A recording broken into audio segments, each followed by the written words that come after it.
ಕರ್ನಾಟಕ ರಾಜ್ಯ ಮುಕ್ತ ವಿಶ್ವವಿದ್ಯಾಲಯ ಹಮ್ಮಿಕೊಂಡಿದ್ದ 2 ದಿನಗಳ ಅಖಿಲ ಭಾರತ ಮುಕ್ತ ವಿಶ್ವವಿದ್ಯಾನಿಲಯಗಳ ಕುಲಪತಿಗಳ ಸಮ್ಮೇಳನವನ್ನು ರಾಜ್ಯಪಾಲ ಥಾವರ್ಚಂದ್ ಗೆಹ್ಲೋಟ್ ಬೆಂಗಳೂರಿನಲ್ಲಿಂದು ಉದ್ಘಾಟಿಸಿದರು.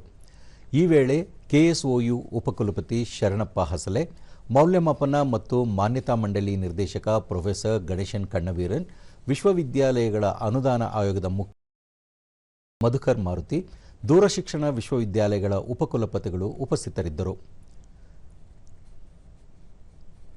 ಈ ವೇಳೆ ರಾಜ್ಯಪಾಲ ಮತ್ತು ಉಪಕುಲಪತಿಗಳು ದೂರಶಿಕ್ಷಣದ ವಿವಿಧ ವಿಚಾರಗಳ ಕುರಿತ ಚರ್ಚೆಯಲ್ಲಿ ಪಾಲ್ಗೊಂಡರು. ಬಳಿಕ ರಾಜ್ಯಪಾಲ ಥಾವರ್ಚಂದ್ ಗೆಹ್ಲೋಟ್ ಜ್ಞಾನ ಆಧಾರಿತ ಶಿಕ್ಷಣ, ಅಭಿವೃದ್ಧಿ ಮತ್ತು ಮಾನವೀಯ ಮೌಲ್ಯಗಳ ಪೋಷಣೆ ವಿಕಸಿತ ಭಾರತದ ಮುಖ್ಯ ಗುರಿಯಾಗಿದೆ. ಶಿಕ್ಷಣವು ದೇಶದ ಆತ್ಮವಾಗಿದ್ದು, ಅದರ ಗುಣಮಟ್ಟ ಸುಧಾರಣೆ ದೇಶದ ಹಿತವನ್ನು ಒಳಗೊಂಡಿರುತ್ತದೆ. ದೂರ ಶಿಕ್ಷಣ ಪರಿಕಲ್ಪನೆ ಎಲ್ಲರಿಗೂ ಶಿಕ್ಷಣ ಎಂಬ ಆಶಯವನ್ನು ಹೊಂದಿದ್ದು, ವಿಶ್ವವಿದ್ಯಾಲಯಗಳು ಗ್ರಾಮೀಣ ಬಡ ಯುವಜನರ ಉನ್ನತ ಶಿಕ್ಷಣದ ಕನಸನ್ನು ಸಾಕಾರಗೊಳಿಸಲು ಒತ್ತು ನೀಡಬೇಕು ಎಂದು ತಿಳಿಸಿದರು.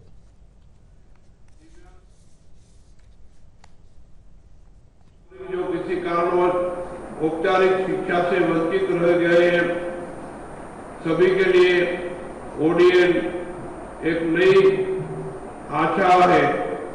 विकसित भारत की परिकल्पना तभी साकार होगी जब विकास का लाभ समाज के अंतिम व्यक्ति तक पहुंचे और इसमें ओपन यूनिवर्सिटीज का महत्वपूर्ण योगदान होगा. ಪ್ರೊಫೆಸರ್ ಗಣೇಶನ್ ಕಣ್ಣವೀರನ್, ಉನ್ನತ ಶಿಕ್ಷಣಕ್ಕೆ 10 ಹಲವು ಸಮಸ್ಯೆ ಮತ್ತು ಸವಾಲುಗಳಿವೆ. ದೇಶದ ಒಟ್ಟು ಯುವಜನರಲ್ಲಿ ಉನ್ನತ ಶಿಕ್ಷಣ ಪಡೆಯುವವರ ಸಂಖ್ಯೆ ಇಂದಿಗೂ ಕಡಿಮೆ ಇದೆ. ಪದವಿ ಪಡೆದ ಶೇಕಡ 40ರಷ್ಟು ಮಂದಿಗೆ ಉದ್ಯೋಗ ದೊರಕುತ್ತಿಲ್ಲ. ಹೆಚ್ಚೆಚ್ಚು ಜನರನ್ನು ಉನ್ನತ ಶಿಕ್ಷಣದ ಕಡೆಗೆ ಕರೆತರುವ ಜೊತೆಗೆ ಗುಣಮಟ್ಟ ಮತ್ತು ಉದ್ಯೋಗ ಆಧಾರಿತ ಶಿಕ್ಷಣಕ್ಕೆ ಆದ್ಯತೆ ನೀಡಬೇಕಾದ ಅಗತ್ಯ ಹೆಚ್ಚಾಗಿದೆ ಎಂದು ತಿಳಿಸಿದರು. The students who's spending his valuable time of 3-4 years at the university and spending money, as well as the industry which is absorbing them, and the society which is absorbing these students when they grow up.